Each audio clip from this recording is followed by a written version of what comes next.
Bienvenidos a nuestra sección de lectura del libro Urantia, hoy con el documento 92.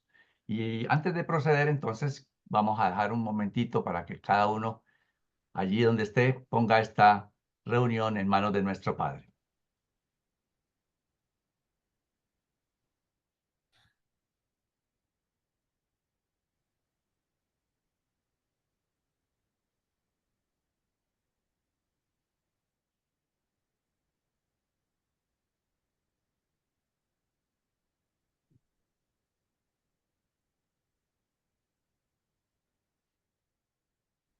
Muy bien.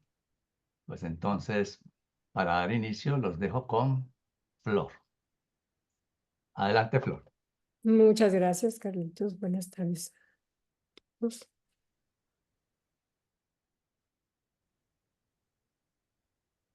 Bien. Documento 92. La evolución ulterior de la religión. El hombre poseía una religión de origen natural como parte de su experiencia evolutiva mucho antes de que se hicieran revelaciones sistemáticas en Urantia. Pero esta religión de origen natural era en sí misma el producto de las dotes superanimales de los hombres. La religión evolutiva surgió lentamente a lo largo de milenios de la carrera experiencial de la humanidad a través del ministerio de las siguientes influencias que operaban y se inmiscuían en el hombre salvaje, bárbaro y civilizado. 1. El ayudante de la adoración. La aparición en la conciencia animal de potenciales superanimales para la percepción de la realidad. Esto podría denominarse el instinto humano primordial hacia la deidad. 2. El ayudante de la sabiduría. La manifestación en una mente adoradora de la tendencia a dirigir su adoración hacia los canales superiores de expresión y en dirección a los conceptos constantemente en expansión de la realidad de la deidad. 3. El Espíritu Santo. Este es el don inicial de la supermente e infaliblemente aparece en toda verdadera personalidad humana. Este ministerio crea en la mente ansiosa de adoración y deseosa de sabiduría la capacidad de autorrealizar el postulado de la sobrevivencia humana, tanto en su concepto teológico como en la experiencia actual y real de la personalidad. Hice esta imagen donde, nada más para recordar que del espíritu infinito se derivan los espíritus creativos del universo local. Y de este espíritu materno es que se derivan tanto el Espíritu Santo, que aquí nos mencionan, como los espíritus ayudantes de la mente, el sexto y el séptimo, que son adoración y sabiduría, que nos mencionaron anteriormente. La función coordinada de estas tres ministraciones divinas es totalmente suficiente para iniciar y proseguir el crecimiento de la religión evolutiva. Estas influencias más adelante se aumentan mediante los ajustadores del pensamiento, los serafines y el espíritu de la verdad, todos los cuales aceleran el ritmo del desarrollo religioso. Estas agencias funcionan desde hace mucho tiempo en Urantia y seguirán actuando aquí hasta tanto el planeta sigue siendo una esfera habitada. Mucho del potencial de estas agencias divinas aún nunca ha tenido oportunidad de expresarse. Mucho será revelado en las edades venideras a medida que ascienda la religión mortal de nivel a nivel hacia las alturas excelsas del valor morontial y la verdad espiritual. El punto 1, la naturaleza evolutiva de la religión. La evolución de la religión se remonta al temor primitivo y los fantasmas a través de las muchas sucesivas etapas de desarrollo, incluyendo aquellos esfuerzos dirigidos primero a coaccionar y luego a engatusar a los espíritus. Los fetiches de la tribu se transformaron en tótem y dioses tribales. Las fórmulas mágicas llegaron a ser las oraciones modernas. Esta frase se subrayó porque particularmente me llamó muchísimo la atención, que las fórmulas mágicas llegaron a ser las oraciones modernas. La circuncisión, que al principio era un sacrificio, se tornó un procedimiento higiénico, como bien sabéis, en el mundo judío es así. La religión progresó de la adoración a la naturaleza, a través de la adoración de los fantasmas, el fetichismo a lo largo de la infancia salvaje de las razas, Con los albores de la civilización, la raza humana esposó las creencias más místicas y simbólicas, mientras que ahora, con el acercamiento de la madurez, la humanidad se está preparando para la apreciación de la verdadera religión, aún al comienzo de la revelación de la verdad misma. La religión surge como reacción biológica de la mente a las creencias espirituales y al medio ambiente. Es lo último en perecer o cambiar en la raza. La religión es la adaptación de la sociedad en cualquier edad a aquello que es misterioso.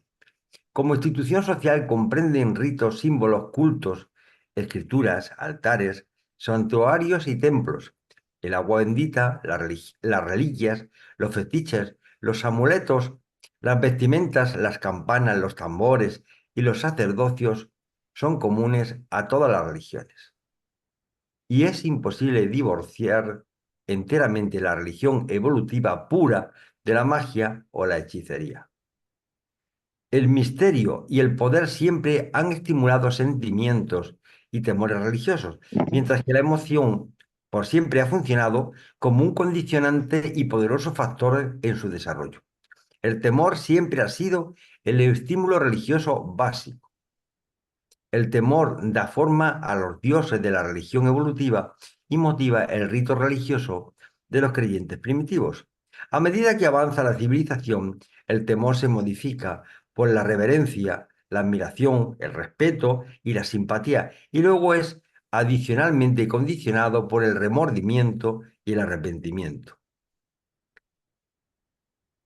El pueblo asiático enseñaba que Dios es un gran terror.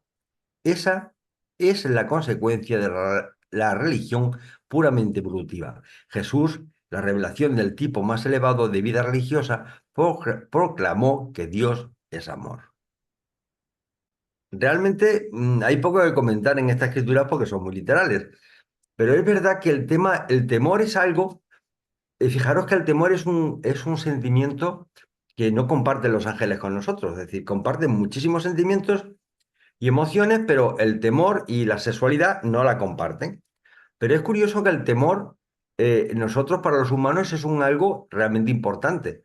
De hecho, el temor es el arma que más se utiliza dentro de la política, de la economía, de cualquier tema. El temor es lo que más nos hace un poco depender un poco de los demás y que es, digamos, el arma con el que más nos manipulan socialmente y, por supuesto, religiosamente.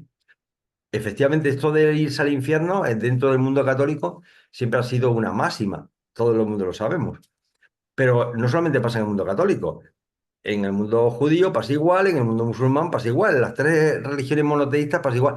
Pero es que las demás que no son monoteístas también de alguna forma, si no cumples sus preceptos, estás condenado al éter, a desaparecer. Siempre hay como una pena. Es decir, entonces el miedo es algo que es lo primero casi con lo que debemos de luchar los que hemos leído esta revelación, porque el miedo, yo particularmente puedo confesar que cuando conocí la revelación, la quinta revelación, el miedo a dejar las antiguas costumbres y los antiguos ritos y las antiguas creencias, pues me provocaron auténtico pavor, hasta tal punto que realmente fue lo que más me atenazó. Es decir, lo que más nos quita la libertad siempre es el miedo. ¿Sabes? Tengamos en cuenta que una de nuestras grandes luchas va a ser luchar contra el miedo ancestral que lo tenemos genéticamente grabado a fuego, pero que realmente no, nos subyugan. Y bueno tenerlo presente, porque al enemigo el primer paso para vencerlo es conocerlo. Y el gran enemigo un poco de la revelación es el miedo y el miedo que nos provocan las religiones evolutivas para evitar que abandonemos el buen sendero, claro. Alguien levantó la mano. José Luis. Sí, Javier, buenas noches todos.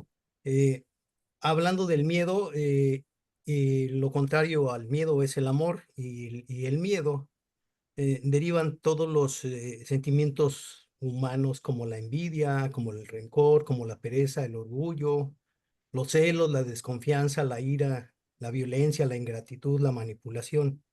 Entonces, todo este tipo de sentimientos que nosotros creamos, o nosotros fabricamos, mejor dicho, nosotros fabricamos todos estos sentimientos es en base al temor que nosotros traemos desde el inicio de nuestro nacimiento, de los conceptos que nuestros padres nos inculcan. Pero a través de la espiritualidad, conforme vamos ingresando a los conceptos de poner en cada lugar las cosas, el amor en sentido opuesto, que es al miedo, pues las palabras que derivan del amor pues, son diferentes, ¿no? Como la confianza, la mansedumbre, la fe, la compasión, la humildad, la paciencia. Se oye totalmente diferente y tal como lo comentaste hace rato, Dios es amor, nada más, ese era un comentario. Numeral 2, la religión y las costumbres establecidas. La religión es la más rígida e inflexible de las instituciones humanas, pero se adapta tardíamente a una sociedad cambiante. Finalmente, la religión evolutiva refleja el cambio de las costumbres establecidas que, a su vez, pueden haber sido afectadas por la religión revelada. Lentamente y con seguridad, pero de mala gana, la religión, adoración, sigue las huellas de la sabiduría, conocimiento dirigido por la razón experiencial e iluminado por la revelación divina. La religión se aferra a las costumbres. Lo que fue es antiguo y supuestamente sagrado. Por esta razón y ninguna otra, las herramientas de piedra persistieron largamente en el medio de la edad de bronce y de hierro. Esta declaración está registrada. Si me hicieres altar de piedras, no las labres de cantería, porque al labrar de piedra con tus herramientas lo profanarás. Aún hoy en día, los hindúes encienden los fuegos del altar utilizando un artefacto primitivo de encendido. En el curso de la religión evolutiva, la novedad siempre ha sido considerada sacrilegio. El sacramento debe consistir no en un alimento nuevo y manufacturado, sino en la más primitiva de las vituallas. Carne asada al fuego y panes sin levadura con hierbas amargas.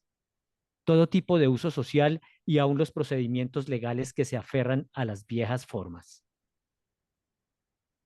Cuando el hombre moderno se sorprende por la presencia de tantas costumbres que podrían ser consideradas obscenas en las escrituras de distintas religiones, debería considerar que las generaciones que van pasando han temido eliminar lo que sus antepasados consideraban santo y sagrado. Muchas de las cosas que una generación podría mirar como obscenas, las generaciones procedentes las consideraban parte de sus costumbres aceptadas, aun como ritos religiosos aprobados. Una cantidad considerable de controversia religiosa ha sido ocasionada por los intentos constantes de reconciliar prácticas antiguas pero censurables con la razón más avanzada del presente, en encontrar teorías plausibles que justifiquen la perpetuación en el credo de las costumbres antiguas y desgastadas. Pero no es más que tonto intentar una aceleración demasiado repentina del crecimiento religioso. Una raza o nación tan solo puede asimilar de una religión avanzada lo que sea razonablemente adaptable y compatible con su estado evolucionario del momento, además de su habilidad para la adaptación. Las condiciones sociales, climáticas, políticas y económicas son todos factores influyentes en la determinación del curso y progreso de la evolución religiosa. La moralidad social no está determinada por la religión, o sea, por la religión evolutiva. Más bien las formas de la religión son dictadas por la moralidad racial. Las razas de los hombres tan solo aceptan superficialmente una religión extraña y nueva. En realidad la adaptan a sus costumbres y sus viejas maneras de creer.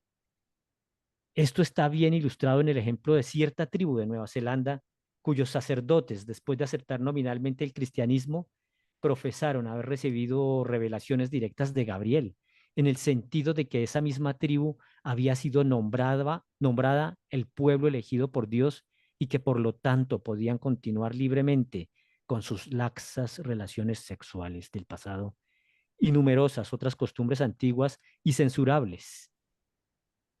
Inmediatamente todos estos noveles cristianos adoptaron esta versión nuevamente y menos exigente del cristianismo.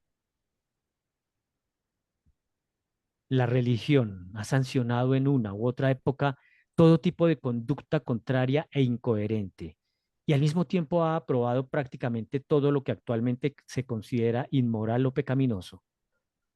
La conciencia, sin la enseñanza de la experiencia y sin la asistencia de la razón, no ha sido nunca ni nunca será una guía segura e infalible para la conducta humana.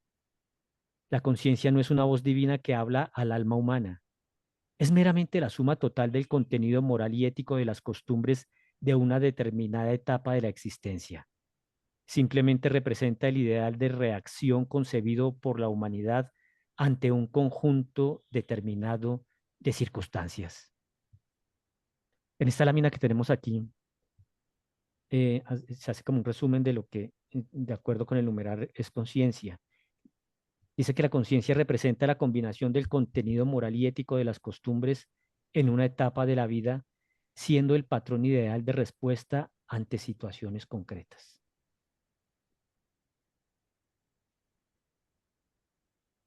Bueno, aquí nos toca un tema importante que es el tema de la conciencia, ¿no? Antes, así como antes pensábamos que Dios era un ser externo, lejano, también pensábamos lo mismo de la conciencia. La conciencia era algo externo que se aparecía cuando nos enfrentábamos a una situación o a una reflexión. Se nos aparecía la conciencia y de pronto nos ponía una alerta. Hoy en día entendemos que justamente esa conciencia, o lo que se ha llamado últimamente despertar de conciencia, es algo innato dentro de cada persona que nos hace reflexionar incluso antes de que tomemos una decisión frente a la vida, frente a las otras personas. Sí, Claudio, adelante. Eh, yo justamente pensaba, ¿no? O sea, me daba la impresión de que el ajustador de pensamiento tenía mucho que ver con nuestra propia conciencia, en el sentido de que uno, cuando va a tomar una decisión, puede ser tentado por alguna razón, pero en el fondo sabe qué es lo que es correcto y qué no es correcto. ¿Sí? Entonces, por supuesto, tenemos ese libre albedrío para poder decidir. Pero bueno, ahora justamente lo que está diciendo el libro es otra cosa y bueno, no estaba yo en lo correcto. Y una cosita más, ¿no? Para lo que tenía que ver con lo que hablaba Javier hace un rato, ¿no? Sobre el cambio de una religión. No es sencillo. No es sencillo para nada. Yo creo que el modo de poder lograr convencer a alguien de que cambie su creencia, si está afianzado, se hace muy, muy difícil. O sea, a veces, o sea, uno está enojado quizás con su iglesia. Entonces ahí quizás se puede abrir una ventanita y se le puede ofrecer una alternativa diferente y pueden abrir el corazón. De otra manera, como decía el numeral, uno se aferra a todo lo antiguo y todo lo que es sagrado, ¿sí? En una religión evolutiva. Y para terminar, yo comencé a pensar y estar de acuerdo con esta religión, digamos, del trato personal con Dios, ¿sí? O sea, el trato personal con Dios, pero tenía eh, un, un problema, ¿no? O sea, yo pensaba, o sea, la fe se gasta, ¿sí? Yo puedo tener fe, hoy tengo fe, tengo diferentes tipos de circunstancias y mi fe en una de esas se decae. Yo necesito alimentar mi alma para que vuelva a tener fe, ¿sí? Para que se renueve mi fe. Y tenía miedo, ¿sí? Especialmente estoy hablando en el año 2000, 2001, que fue cuando leí por primera vez El caballo de Troya. Tenía miedo de que, o sea, utilizando el decir, bueno, voy por la mía, ¿sí? Es mi experiencia personal con Dios, pero digo, tendré la constancia como para poder llevarla así. No siempre es fácil el poder transmitir la revelación, por más que, o sea, uno ahora está convencido de que es así, pero de hecho todos están convencidos de que están en el camino correcto. O sea, uno le pregunta a un musulmán y seguramente va a decir, yo estoy en el camino correcto, los demás son todos infieles. Y los católicos y los judíos y los evangélicos y los mormones, y cada uno van a decir lo mismo. Así que bueno, está en la gran ventaja que podemos ver en la quinta revelación es que no importa de qué religión seas, lo importante es lo que hay en tu corazón y Dios lo puede ver. Era eso, gracias. Gracias, Eh, Claudio.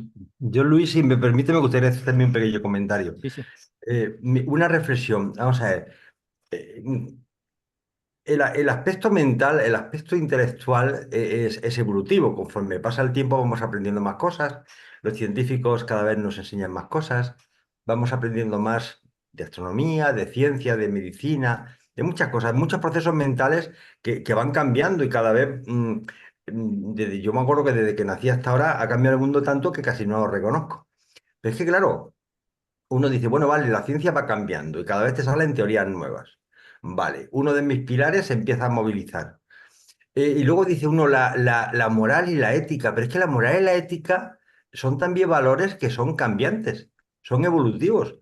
Es decir, los valores que tenían de moral o de ética hace 1000 años son completamente diferentes a los que tenemos aquí. Incluso te diré más, hace 50 años. Hace 50 años le damos una patada a un perro por la calle y estaba hasta bien visto. Si el perro te ladraba, actualmente hasta te pueden meter en prisión por haber maltratado a un animal. Es decir, todos esos valores éticos y morales van cambiando. Entonces tampoco te puedes agarrar a los valores éticos y morales actuales. Incluso luego está la conciencia de uno. Pero si uno es honesto y analiza la conciencia, uno se da cuenta que tu percepción de conciencia ha ido cambiando. No es la misma conciencia la que tú tenías hace 10 años como la que tienes cuando tienes 50 o cuando la tienes 90. También se ha ido modificando. Y entonces uno dice, vamos a ver, ¿a quién me agarro? ¿A quién me agarro? ¿Qué es la espiritualidad? Es decir, si me quito todos los ropajes es que realmente me he quedado completamente desnudo. ¿A quién me agarro? Y yo creo que la maravilla de la quinta revelación que dice, no, no, si es que lo que no te tienes que agarrar es a nada, ni a cultos, ni a ritos, ni a dogmas, nada. Tienes que estar desnudo, completamente desnudo, transparente, en el sentido de que lo único que nos podemos agarrar es a una comunión directa con nuestro Padre Celestial. Es que es el único agarre que existe. Y como ha dicho bien Claudio, la fe es fundamental. Si la fe te falla, ya apaga y vámonos. Entonces ya realmente eres un maldito, en el sentido de que ya no te puedes agarrar a nada. Si encima no tienes una pobre fe a la que agarrarte, por muy vasta que sea, es que realmente eres un náufrago. Entonces, al final, lo único que nos queda son dos cosas. Es conectar con nuestro Padre Celestial a través de la oración y la adoración es que es lo único que nos agarra a la realidad y a no volvernos locos, cuidado, pero no solamente es un amor teórico de conexión personal, de comunicación, sino que tenemos que manifestar ese amor a través del amor a nuestros hermanos. Entonces, uno empieza a dar cuenta de que lo único importante que hay en esta vida no es ni tener dinero, ni coche, ni casa grande, ni tal, ni poder, no, es tener la capacidad de poder amar a los demás, por lo menos a los más cercanos, a la familia, a los amigos, a los compañeros de trabajo, y conectarte a Dios de una forma desesperada. Agarrarnos a la manita del Padre, al dedo, agarrarnos con la fuerza enorme, vamos, para que no nos suelte jamás, agarrarnos con mucha fuerza y empezar a desarrollar un poco experiencialmente, pero practicándolo, el amor por lo menos con los conocidos. Cuando digo los conocidos, digo pues tu compañero o compañera, tu esposo o esposa, tus hijos, tus padres mayores, tus amigos, tus compañeros del trabajo y el pequeño microcírculo en el que habitas. Y a partir de ahí, si lo puedes expandir más, pues mejor. pero la verdad es que somos muy limitados para expandir nuestro círculo más allá de nuestra familia y de los 4 amigos que podemos tener. Amar a todo el que puedas, pero fundamentalmente empezando por los cercanos, porque de nada sirve decir, no, yo amo a la humanidad, yo quiero a todos, yo quiero tal, pero luego ni te aguanta a tu señora, ni aguanta a los hijos, ni a los padres mayores, ni a los compañeros del trabajo. Y bueno, no me quiero enrollar más, que sabéis que yo tengo esa deficiencia. Perdonadme, gracias. Gracias, Javier. ¿Hay algún otro comentario? O entonces le cedo el paso a Mónica. La naturaleza de la religión evolutiva. El estudio de la religión humana es el examen de las capas sociales portadoras de fósiles de edades pasadas. Las costumbres de los dioses antropomórficos son un reflejo fiel de la moral de los hombres que fueron los primeros en recibir tales deidades. Las religiones antiguas y la mitología ilustran fielmente las creencias y tradiciones de los pueblos que han desaparecido en oscuridad hace mucho tiempo. Estas antiguas prácticas de culto persisten juntamente con costumbres económicas nuevas y evoluciones sociales y, lógicamente, parecen burdamente incongruentes. Los residuos del culto presentan un cuadro auténtico de las religiones raciales del pasado. Recordad siempre, los cultos se forman no para descubrir la verdad, sino más bien para promulgar sus credos. La religión siempre ha sido un gran aporte, en gran parte asunto de ritos, rituales, observancias, ceremonias y dogmas. Ha estado generalmente contaminada por ese error persistente y originador de perversidades, la ilusión de ser el pueblo elegido. Las ideas religiosas cardinales de encantamiento, inspiración, revelación, propiciación, arrepentimiento, expiación, intercesión, sacrificio, oración, confesión, adoración, sobrevivencia después de la muerte, sacramento, rito, rescate, salvación, redención, pacto, impureza, purificación, profecía, pecado original. Todas ellas se remontan a los tiempos primitivos del temor primordial a los fantasmas. La religión primitiva no es más ni menos que la lucha por la existencia material amplia para incluir la existencia más allá de la tumba. Las observancias de tal credo representaban la extensión de la lucha por el automantenimiento hasta el dominio de un mundo imaginario de los espíritus fantasmales. Pero cuando tengas la tentación de criticar la religión evolutiva, cuídate. Recuerda que eso fue lo que pasó. Es un hecho histórico. Recuerda además que el poder de toda idea yace no en su certidumbre o verdad, sino más bien en la intensidad de su atracción para el ser humano. La religión evolutiva no tiene disposición alguna para los cambios ni las revisiones. A diferencia de la ciencia, no provee su propia corrección progresiva. La religión evolucionada evoca el respeto porque sus seguidores creen en la verdad. Creen que es la verdad. La fe que ha sido una vez dada a los santos debe, en teoría, ser tanto final como infalible. El culto se resiste al desarrollo porque el verdadero progreso con certidumbre modificará o destruirá al culto mismo. Por lo tanto, siempre su revisión debe ser forzada. Tan solo 2 influencias pueden modificar y elevar los dogmas de la religión natural: la presión de las costumbres establecidas en el lento avance y la iluminación periódica de las revelaciones de época. Y no es extraño que el progreso haya sido lento. En los días antiguos, ser progresista o inventivo significaba ser matado como hechiceros. El culto avanza en épocas generacionales y en ciclos de edades, pero sí adelanta. La creencia evolucionaria en los fantasmas formó los cimientos de una filosofía de religión revelada que finalmente destruirá la superstición de su origen. La religión ha dificultado de muchas maneras el desarrollo social, pero sin religión no existiría moral ni ética duradera. No habría una civilización valedera. La religión dio origen a mucha cultura no religiosa. La escultura se originó en la fabricación de ídolos, la arquitectura en la construcción de templos, la poesía en encantamientos, la música en cantos de adoración, el drama en las acciones para obtener la orientación espiritual y la danza en los festivales estacionales de adoración. Pero aunque hay que llamar la atención sobre el hecho de que la religión fue esencial para el desarrollo y la preservación de la civilización, es necesario registrar que la religión natural también ha hecho mucho para dificultar y estorbar a la civilización misma, que de otra manera fomentaba y mantenía. La religión ha obstaculizado las actividades industriales y el desarrollo económico, ha malgastado el trabajo y desperdiciado el capital. No siempre ha sido útil para la familia y no ha fomentado en forma adecuada la paz y la buena voluntad. A veces ha descuidado la enseñanza y postergado la ciencia. Ha empobrecido indebidamente la vida para el enriquecimiento supuesto de la muerte.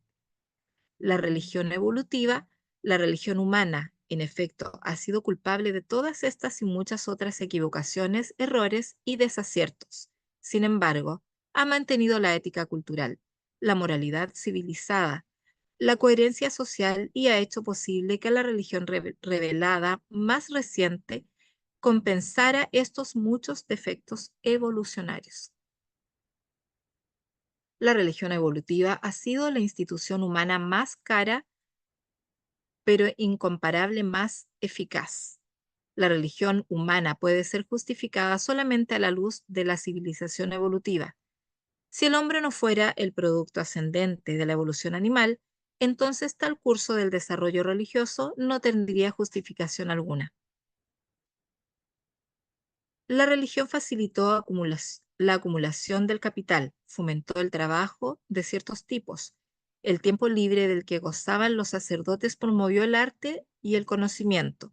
La raza, al final, ganó mucho como resultado de todos estos errores primitivos en técnica ética.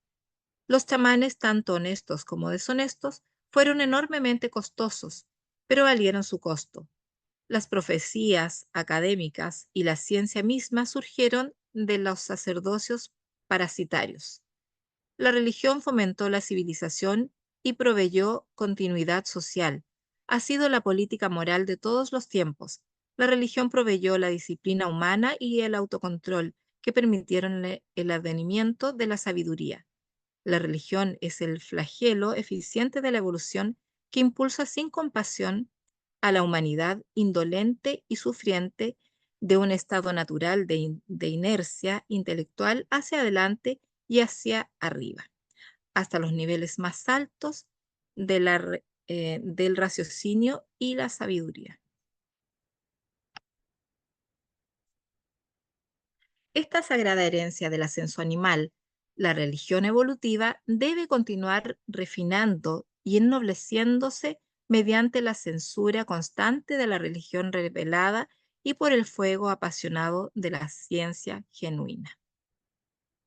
En la última frase lapidaria, al final, todo lo que va a hacer evolucionar a la religión evolutiva es la revelación y la ciencia. Básicamente, es que no hay otra forma.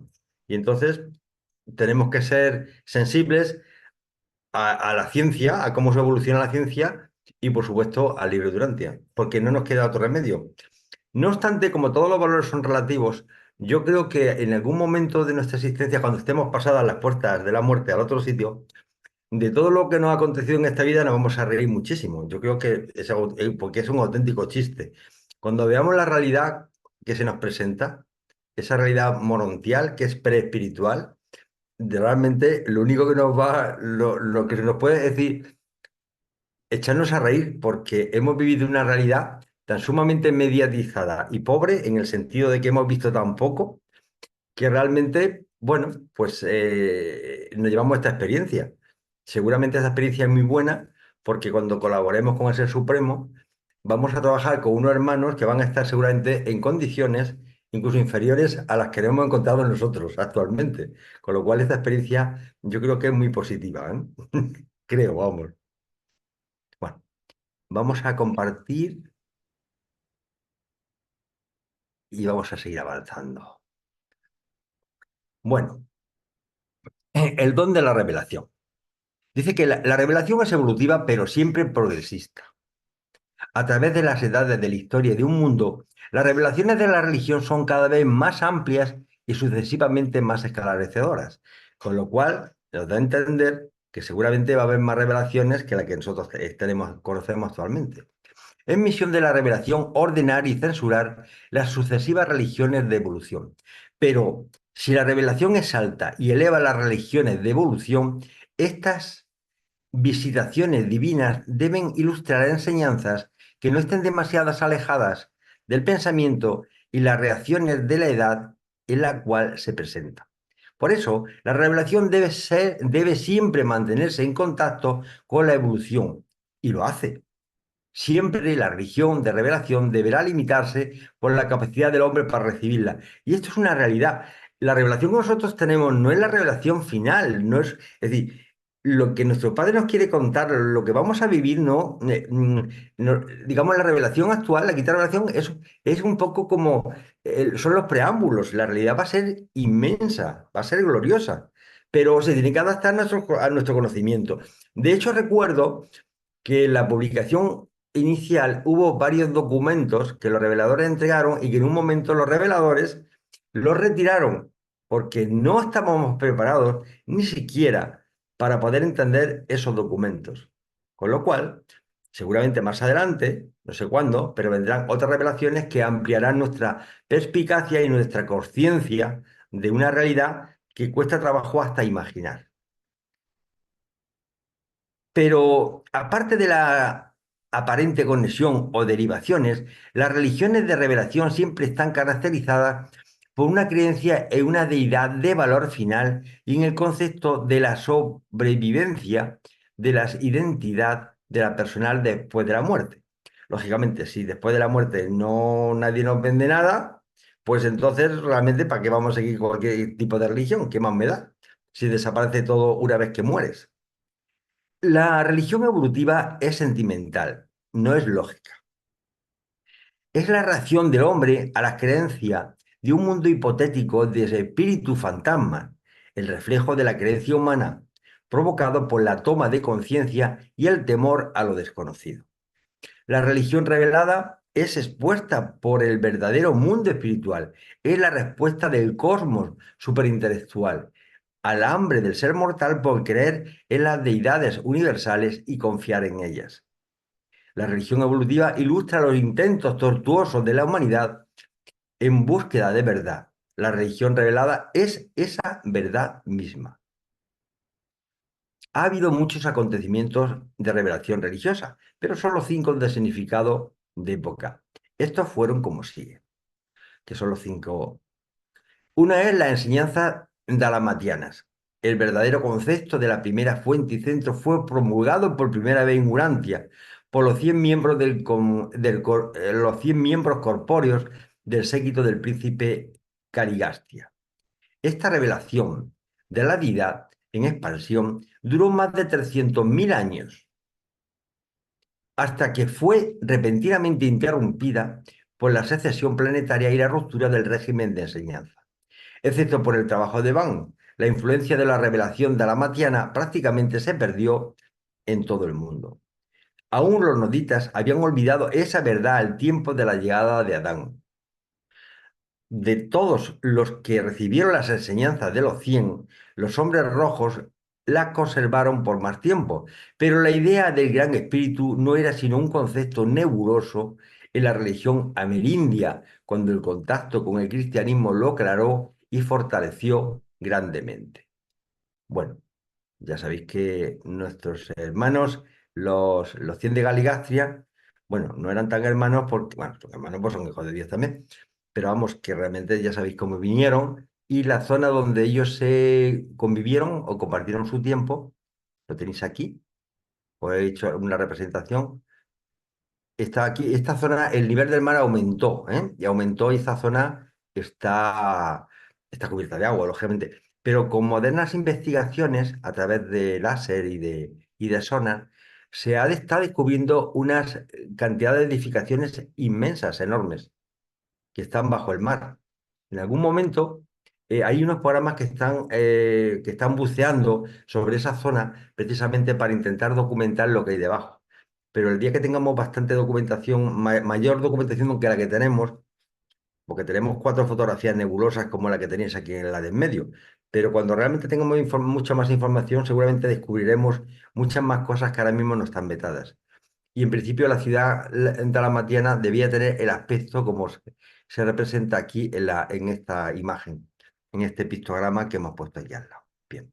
La segunda fue las enseñanzas edémicas. Adán y Eva nuevamente ilustraron el concepto del Padre de todos para los pueblos evolucionarios. La disolución del primer Edén interrumpió el curso de la revelación adámica antes de que hubiera comenzado plenamente. Pero las enseñanzas abortadas de Adán fueron continuadas por los sacerdotes setitas y algunas de estas verdades nunca se han perdido completamente en el mundo.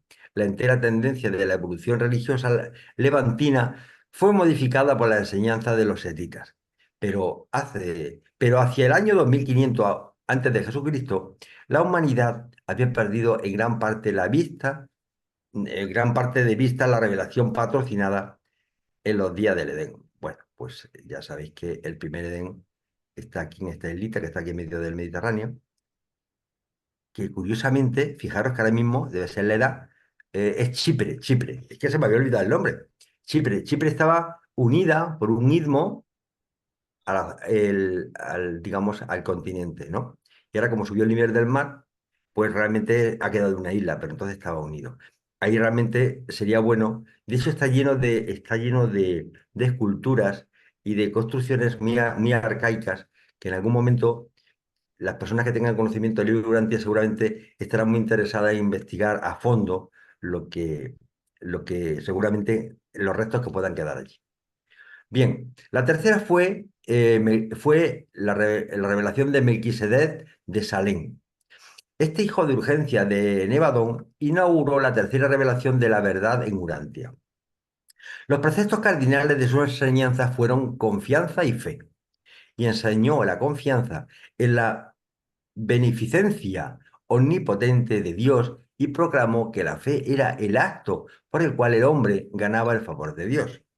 Sus enseñanzas gradualmente se mezclaron con las creencias y prácticas de varias religiones evolutivas y finalmente se desarrollaron en esos sistemas teológicos presentes en Urantia a principios del primer milenio después de Cristo.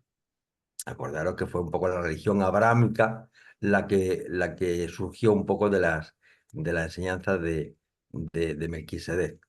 Aunque Melquisedec, como bien sabéis, y dicho lo hemos leído anteriormente, o si no lo leeremos después, en algún momento él preparó un montón de personas que fueron, digamos, recorriendo toda la parte la parte de India y parte de las enseñanzas que actualmente han surgido de las religiones evolutivas en la India fueron propiciadas por Melquisedec. Bueno, la cuarta, que hasta que no hemos conocido la quinta revelación, era la que todo el mundo, todos los presentes nos hemos apoyado, y es en Jesús de Nazaret. Dice que Cristo Miguel presentó por cuarta vez a Urantia el concepto de Dios como Padre Universal, y esta enseñanza general ha persistido desde entonces. La esencia de su enseñanza era amor y servicio. Amor y servicio, porque todo el mundo habla del amor de Jesús hacia los demás, pero del servicio lo suelen olvidar bastante. Dice que la adoración amante de la criatura otorga voluntariamente en reconocimiento del ministerio amante de Dios a su Padre. Y en respuesta al mismo, el servicio por libre albedrío que estas criaturas otorgan a sus hermanos en la comprensión regocijada de que mediante este servicio están sirviendo del mismo modo a Dios el Padre. Aquellas palabras del Evangelio, que aparecen en los Evangelios, de lo que hagáis a estos pequeños, a mí me lo hacéis. Y realmente yo creo que el mensaje de Jesús es que Jesús trajo tres mensajes, básicamente, nada más.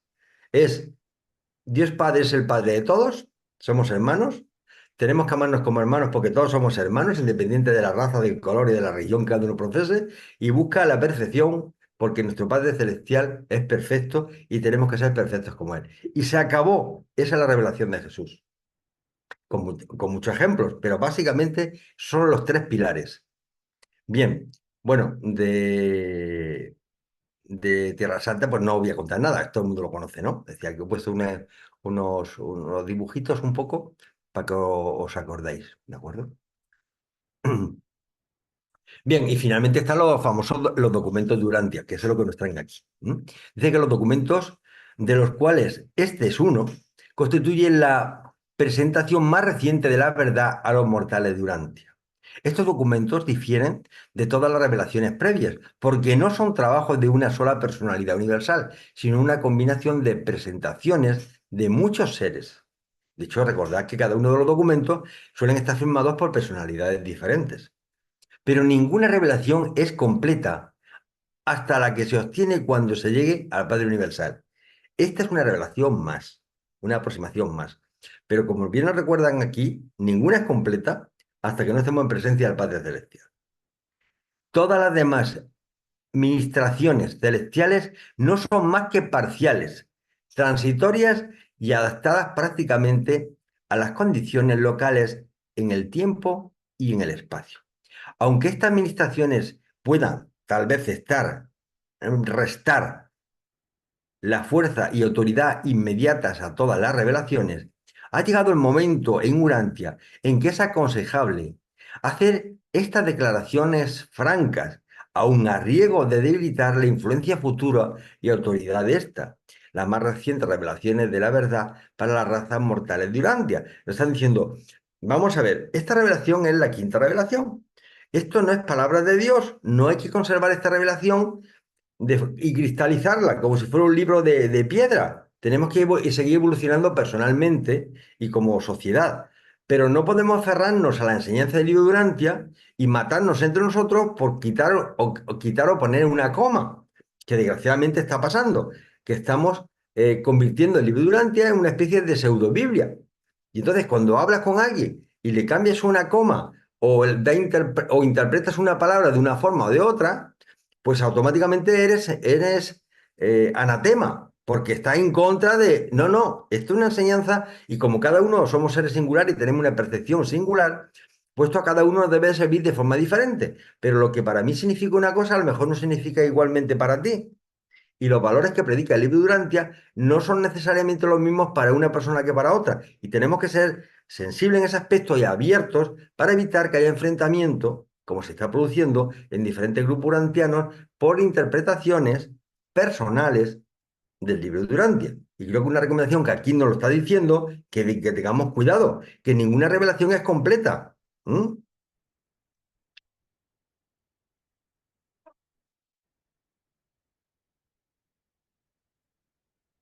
Claudio. Y a lo que quería llegar, así como por lo que estabas diciendo, ¿no? Sobre quizás discusiones que podamos llegar a tener entre nosotros por nuestra propia interpretación. Si en el libro de Orantia nos explica que tenemos que tratar de comprender y sacar lo bueno de otras religiones que quizás no son exactamente el camino correcto, pero tiene algo de cierto, con más razón entonces, o sea, entre nosotros tenemos que tratar de comprendernos, respetarnos, ¿sí? O sea, podemos pensar diferente, podemos interpretar diferente, pero de todos modos lo importante es lo que el libro hace a cada uno de nosotros, ¿sí? O sea, uno puede leer el libro 20 veces, puede tener el conocimiento y acordárselo de memoria, pero si ese conocimiento no se hizo carne en nuestra vida, no sirve de nada. Entonces, o sea, lo importante es que podamos respetarnos, entendernos más allá de que todos tenemos nuestras falencias, nuestros defectos, nuestras virtudes, tratar de quizás aprender de las virtudes de nuestros hermanos y poder comprender las falencias que pueden llegar a tener, porque seguro que nosotros también las tenemos. Eso nada más, gracias. No, no, Claudio, es que además eso que dices es muy importante porque una de las cosas que se empiezan a observar ahora de las diferentes familias urantianas es que intentamos un poco dogmatizar nuestros conocimientos. Precisamente mientras más se conoce, el sabio, mientras más conoce, más se da cuenta de que menos sabe. Lo malo es el que lo sabe todo. Mal asunto. Cuando alguien lo sabe todo, mal asunto porque entonces está cuadriculado, es dogmático y con esa persona es difícil hablar. Pero fijaros que el libro de Durantia incluso es muy abierto, incluso está tan bien diseñado que ni siquiera es capaz de cerrar muchos capítulos para dejar la interpretación humana a la evolución de la imaginación, podemos hacer que nuestra imaginación vuele. Entonces, te das cuenta muchas veces cuando hablas con alguien, por ejemplo, en temas tan concretos, por ejemplo, con el cosmos, por ejemplo, que algunas personas estamos intentando acotar dentro del séptimo subuniverso qué es lo que hay. Entonces está los que se aferran a que es la Vía Láctea, otros que son la Vía Láctea y más, otros que no, que además está Andrómeda y no sé qué. Vamos a ver, ¿qué más da? Cada uno lo interpretará mejor de una forma u otra, pero no es, el libro de Durantia no es tan claro para decirte exactamente las cosas, sino que las deja abiertas, precisamente para que podamos hablar, para que podamos evolucionar. Porque si a ti te dan una religión, digamos, que está completamente definida, ¿qué nos queda de la libertad? ¿En qué podemos opinar? ¿En qué podemos valorar? ¿Cómo vamos a progresar si no nos equivocamos? Entonces, lo dejan abierto. Y entonces tenemos que darnos cuenta de que lo importante es que evolucionemos cada uno de nosotros en una misma dirección, pero sin ser homogéneos. No tenemos por qué ser homogéneos, no tenemos por qué ser todos iguales. Bueno, pues somos diferentes, pensamos de forma diferente. Unos considerarán que el niño es niño en el momento de la concepción y otros que a los 9 meses y otros que a los 5 años cuando viene el ajustador. Bueno, pero no vamos a discutir por eso. Bueno, pues por eso estamos empezando a discutir y nos estamos convirtiendo en teólogos que me recuerdan a los teólogos medievales discutiendo sobre el sexo de los ángeles. Y actualmente estamos empezando a discutir sobre el sexo de los ángeles. Que si son serafines o son serafinas. Por favor, vamos a buscar, bueno, a lo mejor me estoy saliendo del tema, ¿eh? Pero Herido Durantia vamos a darle el valor que tiene y confiemos más en nuestro Padre Celestial y pongámonos en su presencia, es decir, confiemos más en nuestro ajustado del pensamiento que en el libro Durantia, perdonadme, porque creo que es más importante nuestro Padre Celestial dentro de nosotros que el libro Durantia, así lo opino yo. Y venga, dejo pasar el tema. Gracias. Ah, Rubén. Rubén levantó la mano. ¿Qué tal? Buenas noches. ¿Se me escucha bien? Sí. Sí. Yo pienso que muchos se apegan a la letra, ¿no? Como dicen las escrituras, ¿no? Y no al espíritu de la letra, ¿no? Entonces, ahí va el error, pues, ¿no? Entonces, ahí comienza la dogmatización y todo esto, pues, ¿no? Eso nomás quería decir. Eso es todo. Gracias, Javier, por lo que has dicho. Gracias a ti. No, lo importante es el espíritu. No está de más Bueno, lo que dices, en verdad sí se necesita. pero lo importante, no es que lo ha dicho Rubén, lo importante es el espíritu, no la letra. Es decir, la letra nos debe de ayudar a ampliar el espíritu, pero la letra limita. Los conceptos gráficos y las palabras son limitantes. Entonces, luego cada uno tenemos nuestra capacidad de ampliar ese conocimiento con la experiencia personal. Entonces, no nos amarremos a los vocablos porque entonces nos estamos poniendo cadenas y convertimos el libro de Durantia en un libro de piedra y cristalizamos la enseñanza. Y eso es lo peor que puede pasar en Durantia, que cristalicemos las creencias. Pienso también que es parte del ego, ¿no? De cada persona, ¿no? Al conocer nuevas cosas, nuevos conocimientos, uno como que se enorgullece, ¿no? Y al mismo tiempo también como que viene este orgullo espiritual, ¿no? En donde una persona ha conocido tanto que ya piensa ya que es superior a los demás que no saben, pues, ¿no? Y nada, pues ese es el problema, pues, ¿no? El orgullo, hay que ser un poco como los reveladores, pues, ¿no? Porque ellos mismos dicen no saber, que a veces no nos pueden decir cosas porque ni ellos mismos saben. Entonces, si ellos que nos han revelado el libro Durante, nosotros no podemos ser mejores que ellos, pienso yo, pues, ¿no? Porque somos mortales aún. Rubén, ¿sabes cuál es el pecado más grande, más gordo que podamos cometer? ¿Os lo imagináis? No hay peor cosa que nos puede hacer más daño que la soberbia espiritual. Eso es el cáncer del alma. Cuando alguien se piensa que está en posesión de la verdad, de la fe, y que lo que dice va a misa, apague y vámonos. Entonces, la soberbia espiritual, cuidado, porque la soberbia espiritual parece que no se puede dar, pero sí. Mira a Lucifer y mira quién era y cayó. Nosotros somos mucho más sencillos y podemos caer perfectamente. Así que, cuidado, vacunémonos contra la Justo, soberbia espiritual.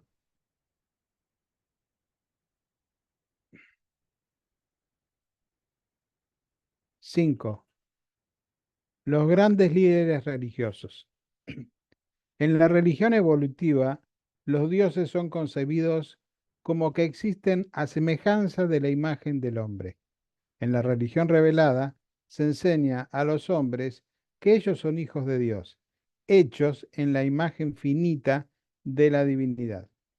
En las creencias sintetizadas compuestas de enseñanzas de la revelación y los productos de la evolución. El concepto de Dios es una mezcla de 1. Las ideas preexistentes de los cultos evolucionarios. 2. Los ideales sublimes de la religión revelada. 3.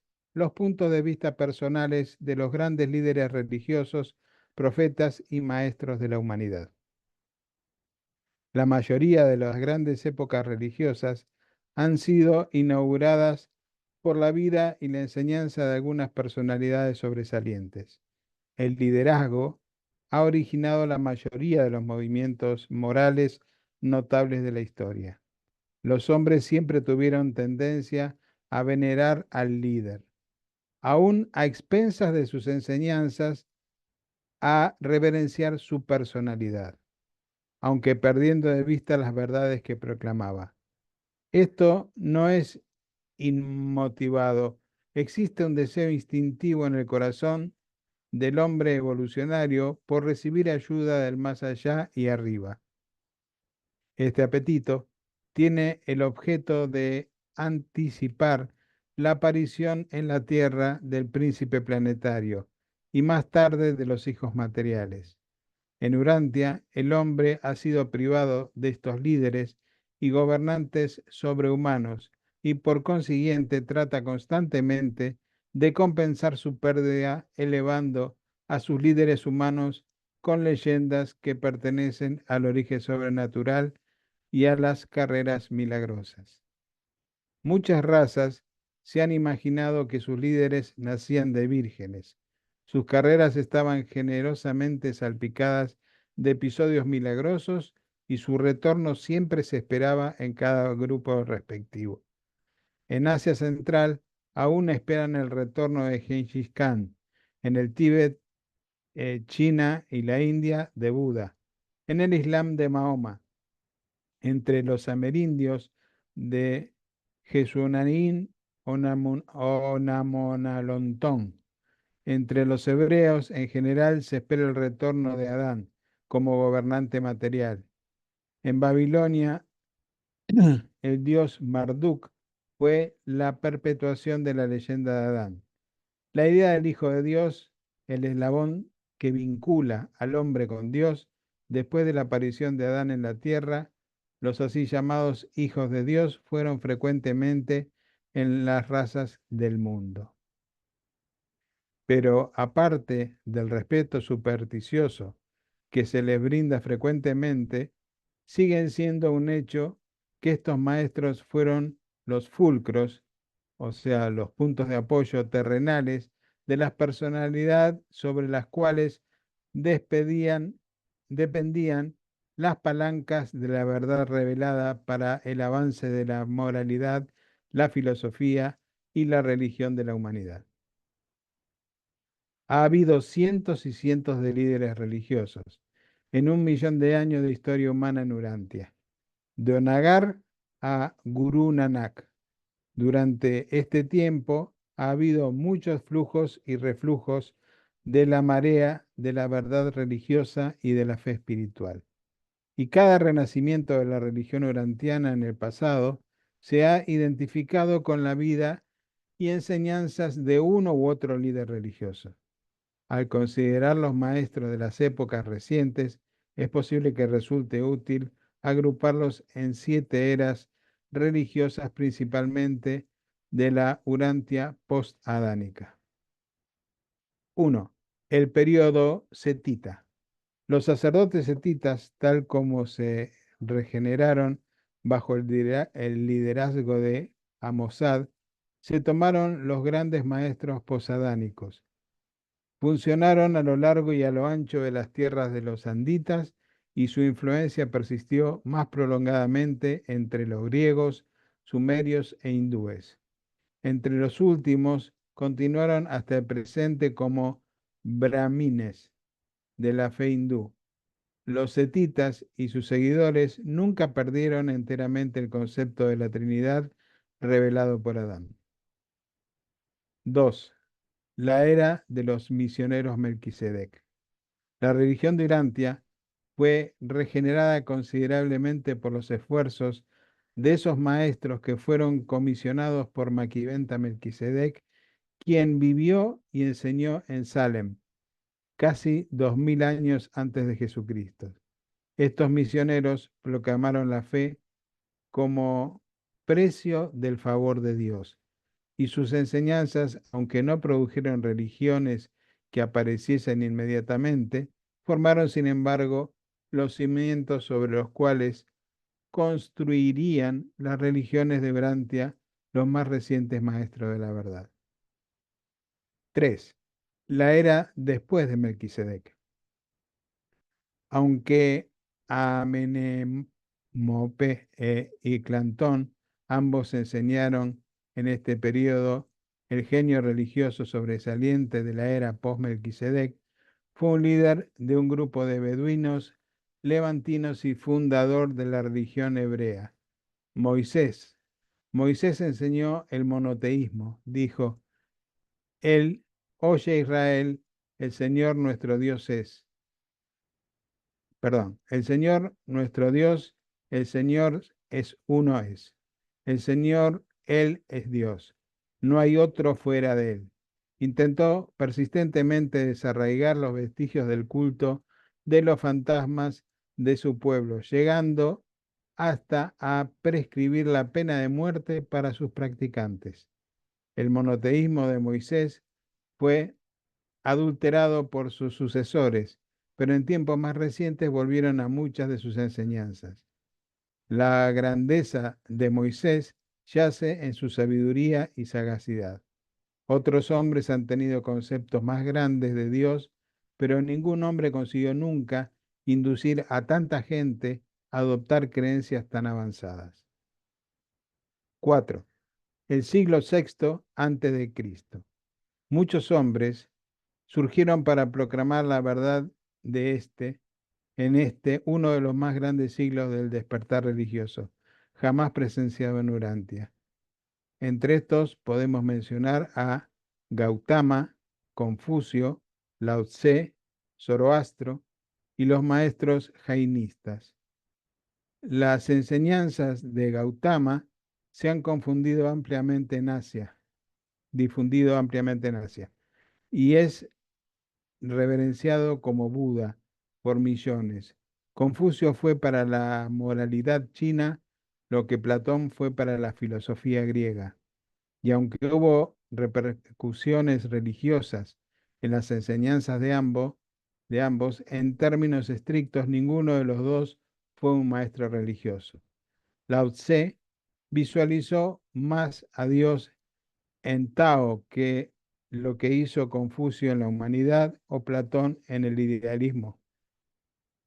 Zoroastro, aunque muy afectado por el concepto dominante del espiritismo dual, los espíritus buenos y los espíritus malos, al mismo tiempo exaltó claramente la idea de una deidad eterna y de la victoria final de la luz sobre la oscuridad.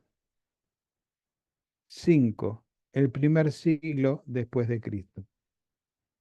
Como maestro religioso, Jesús de Nazaret comenzó con el culto que había establecido, Juan el Bautista y progresó cuanto pudo, alejándose de ayunos y formas. Aparte de Jesús, Pablo de Tarso y Filón de Alejandría fueron los más grandes maestros de esa era. Sus conceptos religiosos han desempeñado un papel dominante en la evolución de esa fe que lleva el nombre de Cristo. 6. El siglo VI después de Cristo. Mahoma fundó una religión que fue superior a muchos de los credos de esa época. La suya fue una protesta contra las demandas sociales de la fe de los extranjeros y contra la incoherencia de la vida religiosa de su propio pueblo. 7. El siglo XV después de Cristo. Este periodo presenció dos movimientos religiosos: la desorganización de la unidad del cristianismo en el occidente y la síntesis de una nueva religión en el oriente. En Europa, el cristianismo institucionalizado había llegado a tal grado de falta de elasticidad que cualquier crecimiento ulterior era incompatible con la unidad. En el oriente, las enseñanzas combinadas del Islam, el hinduismo y el budismo fueron sintetizadas por Nanak y sus seguidores en el sijismo, una de las religiones más avanzadas de Asia. El futuro de Urantia se caracterizará indudablemente por la aparición de maestros de la verdad religiosa, la paternidad de Dios y la fraternidad de todas las criaturas.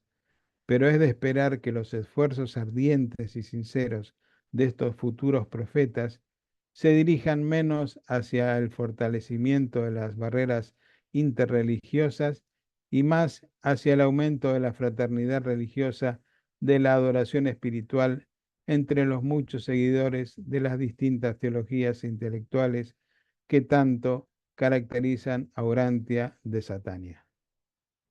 Realmente, bueno, hay mucho para reflexionar, ¿no? O sea, yo pensaba cuando leía todo esto,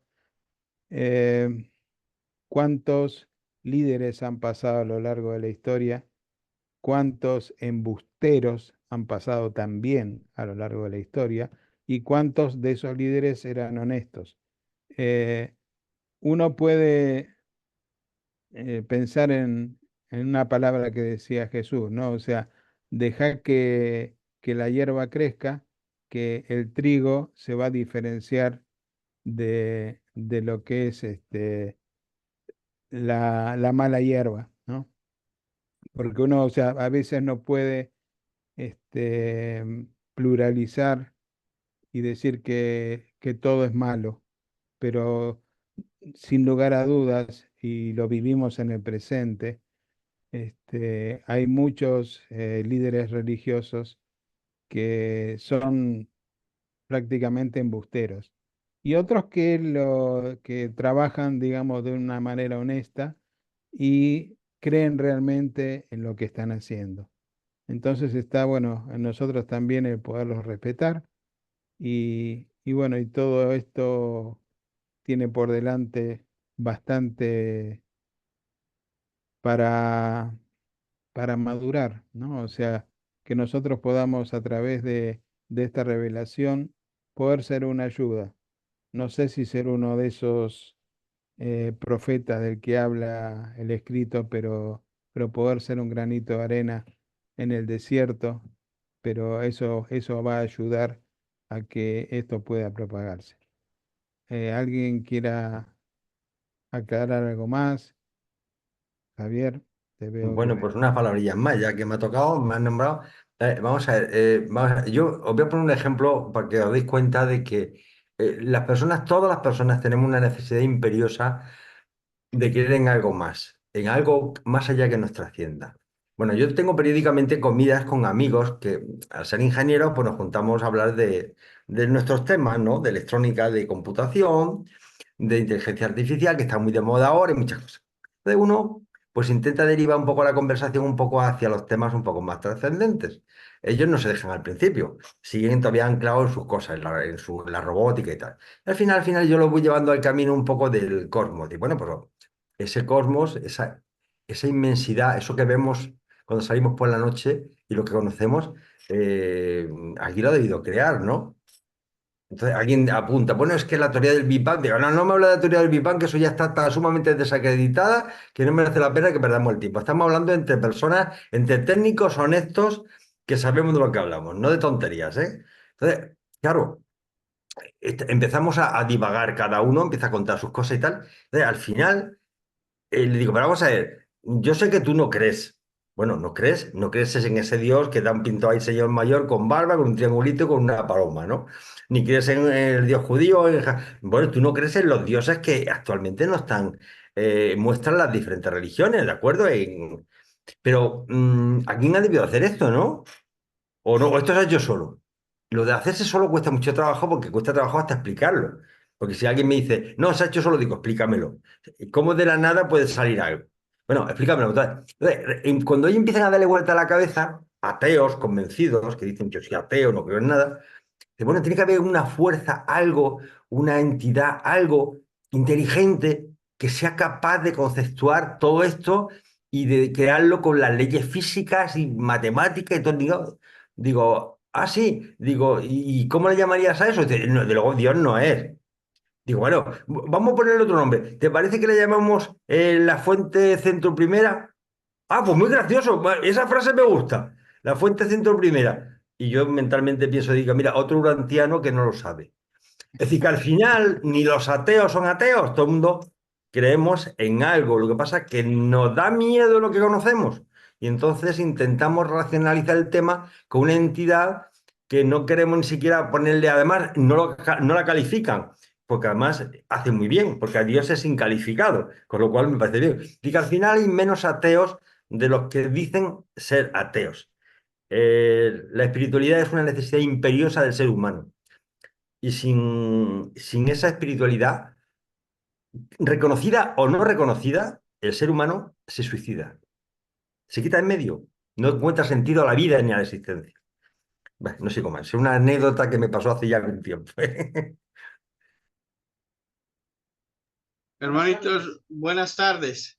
Me da gusto saludarlos. Oiga, yo le haría una pregunta, hermanito Javier, porque también le pasó a Jesús. No encontré ahorita el documento, pero lo quería leer. Cuando él, en una ocasión le preguntaron y él comentó que aunque después de que él se fuera, iban a seguir las malas interpretaciones de sus enseñanzas. Entonces yo le quería preguntar a usted, ¿por qué cree que permiten que eso suceda? Si nuestro problema es las interpretaciones, que cada quien lo ve de diferente manera, ¿por qué dejarlo así si el mismo Jesús lo dejó así? Y yo no estoy muy de acuerdo en eso, pero bueno, Jesús lo dijo, que no iban a poder interpretar y cada quien iba a tener su punto de vista. Le pediría yo un comentario referente a esto. Gracias. Yo te voy a contestar, Siri, de una forma muy sencilla. Yo soy el mayor de 12 hermanos. Entonces, cuando mi padre me decía, mira, hijo, mira cómo es el mundo, yo doy a cada uno, entonces eran unas pesetas, una peseta a cada uno. Y cuando acaba la semana, uno tiene 2 pesetas y otro tiene uno es ahorrador, el otro se lo gasta corriendo. Es decir, al final, la revelación está, se nos da todo igual. Nos dan la misma revelación, pero hay gente que es capaz de ponerla a producir, como los talentos, y gente que no, que la oculta y no le interesa. Bueno, esta es la revelación, es la que es, y es lo que nosotros hagamos con la revelación. La revelación está claro que viene para que avancemos espiritualmente. Entonces, pero no para que la sociedad avance espiritualmente sin que nosotros no hayamos avanzado espiritualmente. Es decir, la sociedad será buena, será justa, cuando cada uno de nosotros a nuestro nivel seamos justos. Tú no puedes tener a líderes políticos que sean honestos, justos, equitativos y amorosos, cuando todo el pueblo, pues roban, que todo el mundo roba, todo el mundo tiene un amante, le pegas a los hijos, los maltratas, no te ocupas de ellos, robas en el trabajo. Vamos a ver, si tú en tu nivel, no digo a nadie en particular, yo me lo presento, lo hago eso, ¿cómo puedo pretender que luego de ahí surjan líderes que sean buenos, honestos, altivos y se sacrifiquen? Entonces, esta revelación viene para cambiarnos a nosotros individualmente. Y cuando nosotros hay una masa crítica, seremos capaces de cambiar la sociedad. Por cierto, el concepto de masa crítica le gusta mucho a Flor, pero yo le recordaría a Flor una cosa. ¿Sabéis de dónde viene el concepto de masa crítica? Bueno, el concepto de masa crítica surgió cuando se descubrió la bomba atómica. Descubrió que con una pequeña cantidad de plutonio se podía hacer estallar que empezara una fusión nuclear, una interrelación y realmente una gran masa de 1 kilo con unos poquitos gramitos se pusiera a funcionar, explotase. Bueno, la masa crítica estamos hablando entre un 7% y un 10%. Con que hubiera un 7, un 8% de urantianos auténticos, podríamos cambiar al 90% de toda la sociedad, aunque no fuera urantiana. Esa masa crítica se necesita. Entonces, hagamos la masa crítica entre nosotros. Claro, esa masa crítica no somos los 20 que estamos en pantalla. El problema que hay es que somos 8.000 millones de seres humanos y el 10% de 8.000 millones sale una cantidad muy grande. Entonces necesitamos ser muchos más para que podamos cambiar la realidad.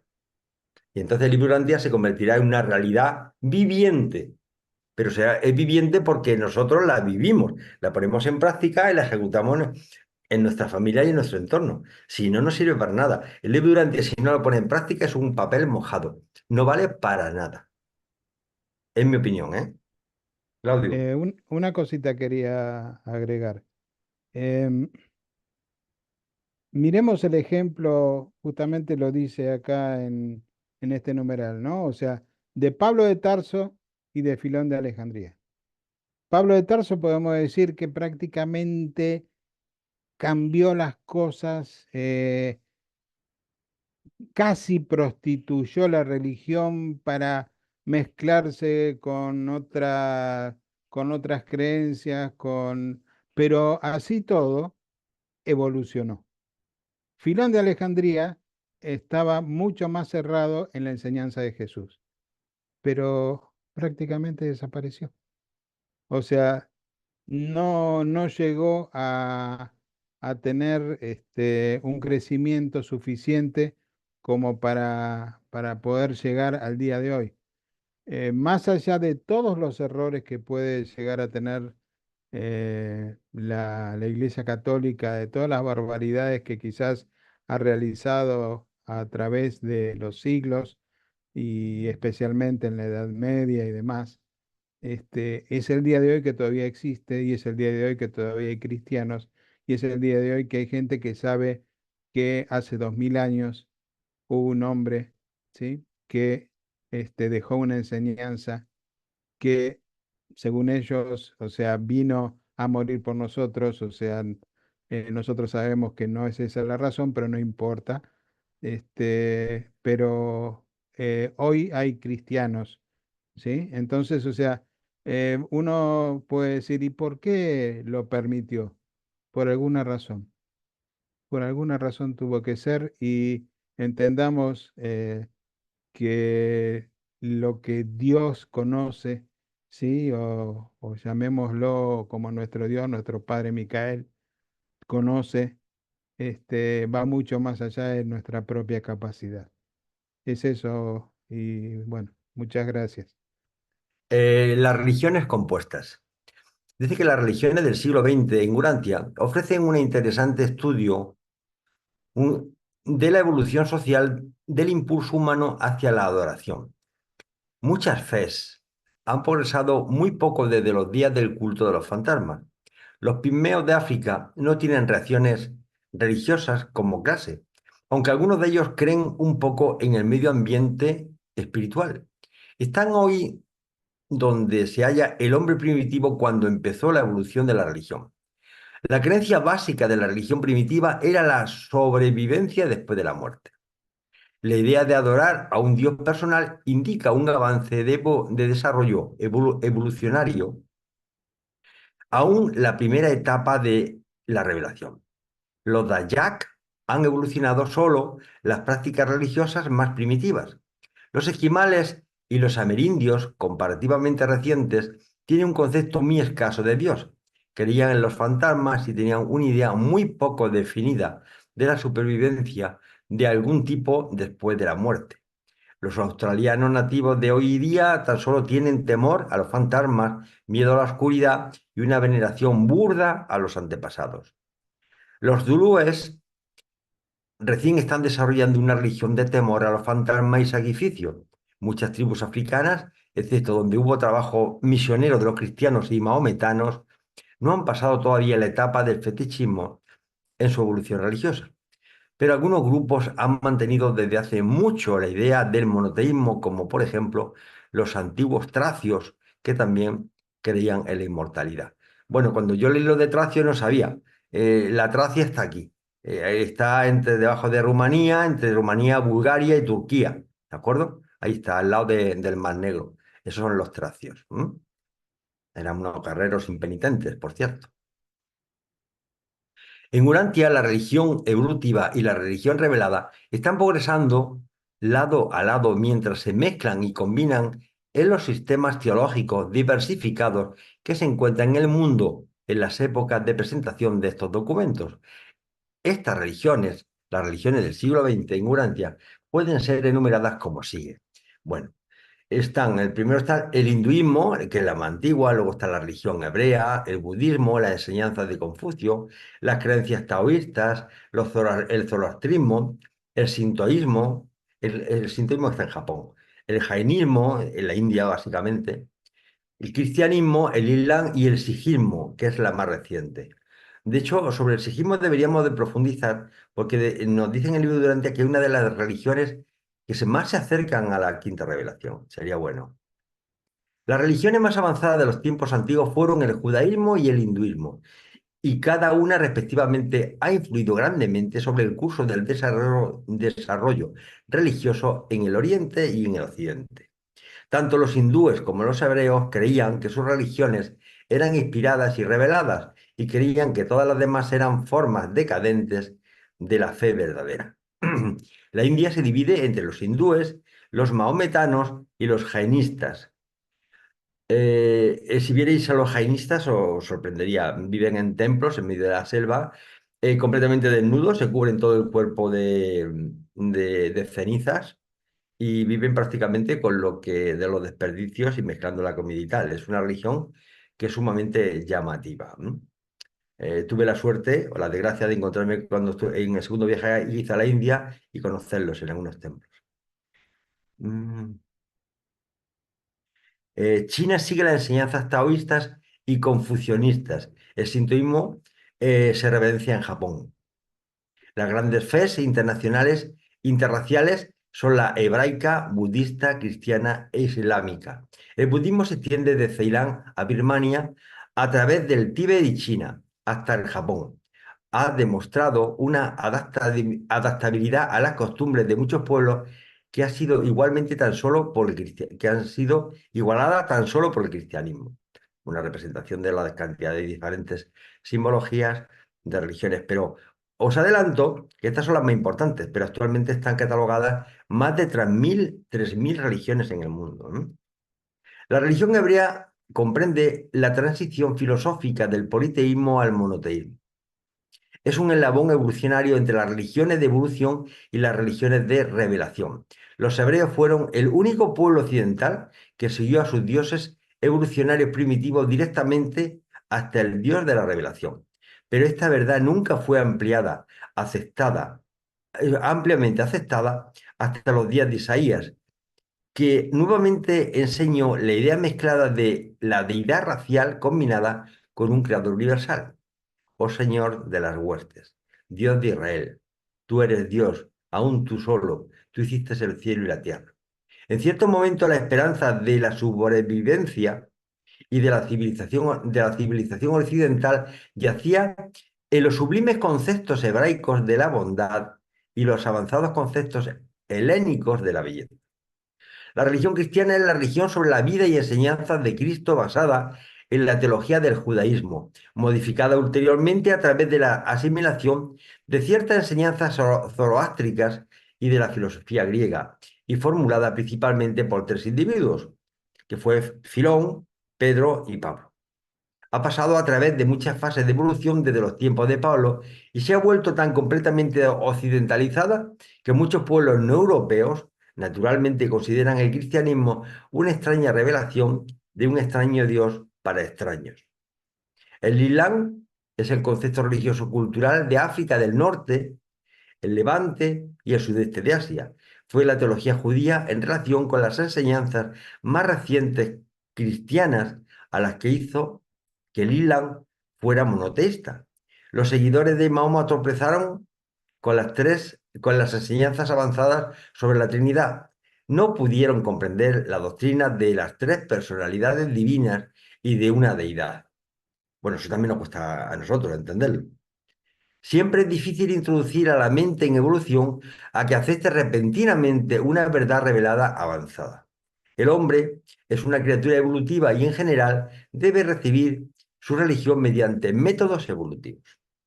La adoración de los antepasados antiguamente constituyó un avance decidido en la evolución religiosa, pero es a la vez sorprendente y lamentable que este concepto primitivo persista en la China, el Japón y la India, entre tantas cosas que son relativamente más avanzadas, tales como el budismo y el hinduismo. En el occidente, la adoración a los antepasados se constituyó en la veneración de los dioses nacionales y el respeto por los héroes de la raza. En el siglo XX, esta religión nacionalista, veneradora de los héroes, hace su aparición en los varios secularismos radicales y nacionalistas que caracterizan a muchas razas y naciones de Occidente. Mucha de esta misma actitud también se encuentra en las grandes universidades y las comunidades industriales más grandes de los pueblos de habla inglesa. No es muy diferente de estos conceptos la idea de que la religión no es sino una búsqueda común de la buena vida. Las religiones nacionales no son más que una reversión a la primitiva adoración del emperador, de los romanos y al sintoísmo, adoración del Estado en la familia imperial. Bueno, esta es una imagen actual del emperador de Japón, que está considerado como una divinidad.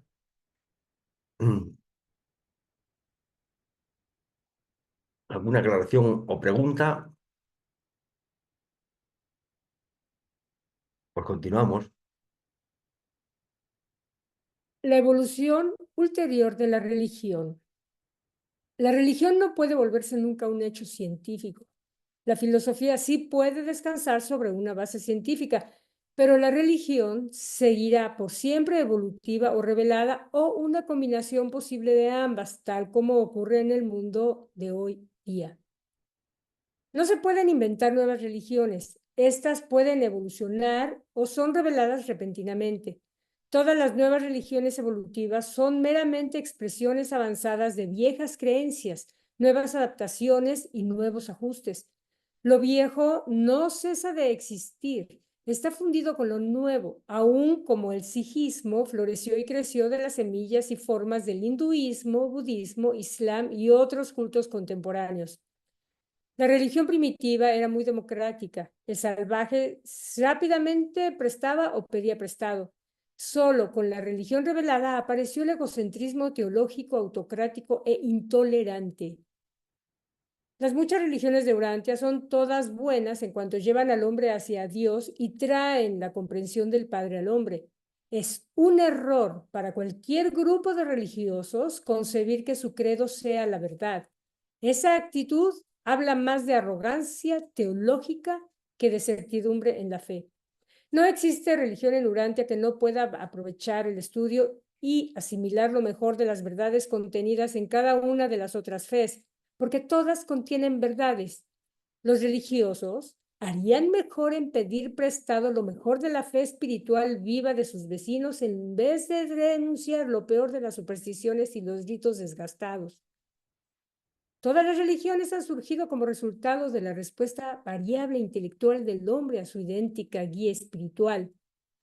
No pueden esperar jamás obtener uniformidad de credos, dogmas y ritos. Estos son valores intelectuales, pero sí pueden y algún día van a lograr la unidad en la verdadera adoración del Padre de todos, porque esto es espiritual y es por siempre verdad que en el espíritu todos los hombres son iguales. La religión primitiva fue en gran parte una conciencia de valor material, pero la civilización eleva los valores religiosos, porque la verdadera religión es la dedicación del yo al servicio de valores significativos y supremos. A medida que evoluciona la religión, la ética se vuelve la filosofía de la moral, y la moralidad se vuelve la disciplina del yo por las normas de los significados más altos y valores supremos, los ideales divinos y espirituales. Si la religión se vuelve devoción espontánea y exquisita, la experiencia viviente de la realidad del amor. La calidad de una religión está señalada por 1, valores de nivel, lealtades.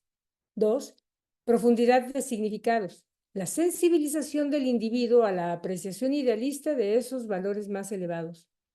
3, intensidad de consagración, el grado de devoción a estos valores divinos. 4, el progreso desencadenado de la personalidad en este camino cósmico de vida espiritual idealista, comprensión de la filiación de Dios y ciudadanía progresiva interminable en el universo. Los significados religiosos progresan en autoconciencia cuando el niño transfiere sus ideas de omnipotencia de sus padres a Dios. Y la experiencia religiosa entera del niño depende en gran parte de si la relación padre-hijo ha sido dominada por el temor o por el amor. Los esclavos siempre han experimentado gran dificultad en transferir el temor por el amo a los conceptos del amor de Dios. La civilización, la ciencia y las religiones avanzadas deben liberar a la humanidad de esos temores nacidos del miedo a los fenómenos naturales.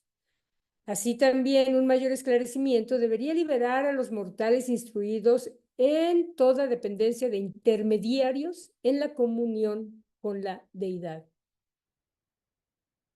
Estas etapas intermedias de vacilación idólatra en la transferencia de la veneración de lo humano y lo visible a lo divino e invisible son inevitables, pero deben ser abreviadas por la conciencia del ministerio facilitador del Espíritu Divino residente.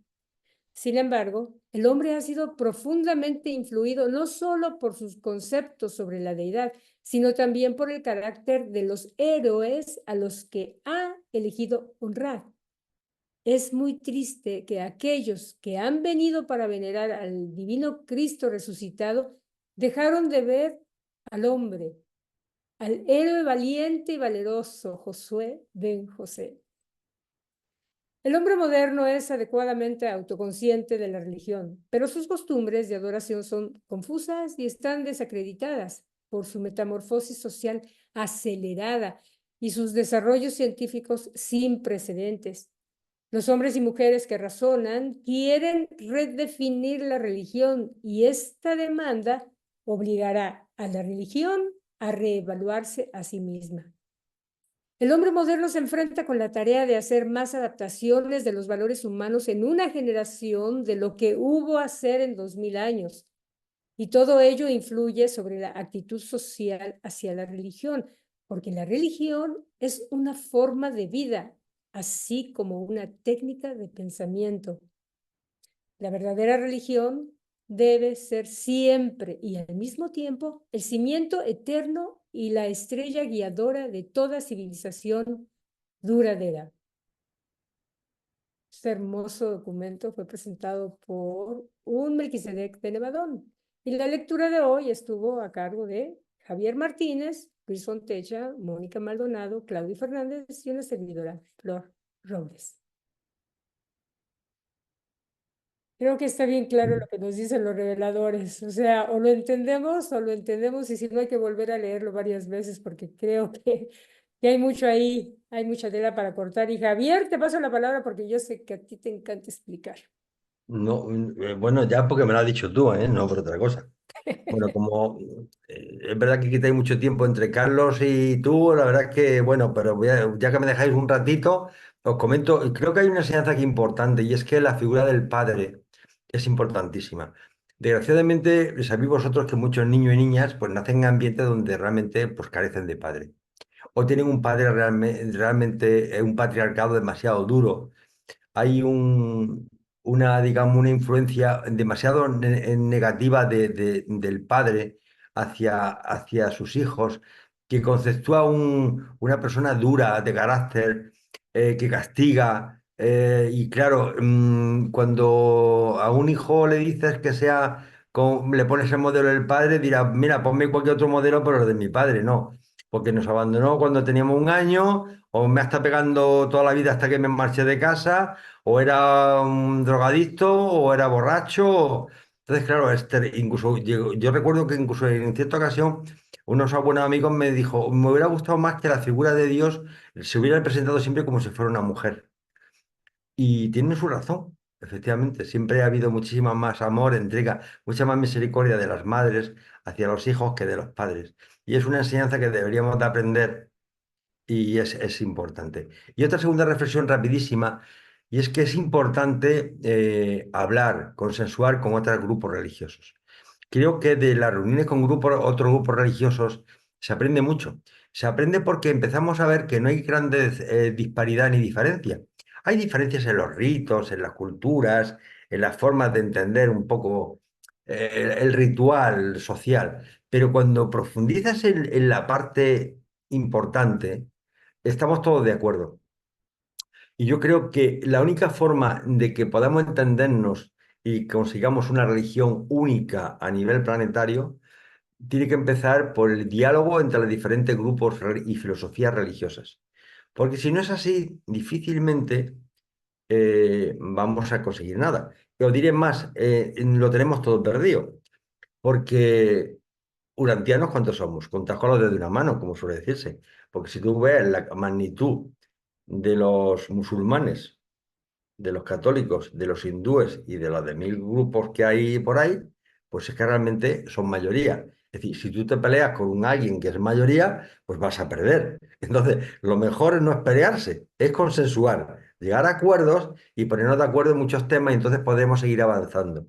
Entonces, yo desde aquí creo que es bueno que intentemos armonizar nuestras creencias con las creencias de otros. Claro, diremos, es que los que están equivocados son ellos, la verdad la tenemos nosotros, pero que sepáis que eso es lo mismo que piensan ellos de nosotros. Entonces, o llegamos a algún tipo de acuerdo o nos seguiremos matándonos entre nosotros como hemos hecho a lo largo de toda la historia. Y nada más. Ya sí podéis hablar un poquito, Flor y Carlos, cuando queráis. No, o sea, es un placer tenerte aquí, Javier, es un gusto. Sí, de hecho, creo que ya se nos está acabando el tiempo. Entonces, ¿qué te parece si mejor, además de decirte que es un gusto, le pasamos la palabra a Carlitos para que dé fin la sesión, porque creo que ya estamos en el límite del tiempo. Pues gracias, Flor, y gracias, Javier, Claudio, Luis y Mónica. Tengo mi lista aquí. Por la ayuda con la lectura en el documento de hoy, que estuvo bastante interesante. Ya la próxima semana vamos a dedicarnos a un personaje muy importante que se nombró hoy precisamente, Maquiventa Melquisedec y sus enseñanzas. Eso es lo que vamos a ver en los próximos documentos. Entonces, pues por hoy les deseo muy buena noche. A Javier serán buenas madrugadas y feliz fin de semana. Y entonces hasta el próximo jueves, Dios mediante, que estén muy bien. Hasta luego. Muchas gracias, hasta Muchas luego. gracias. Bye bye. Adiós.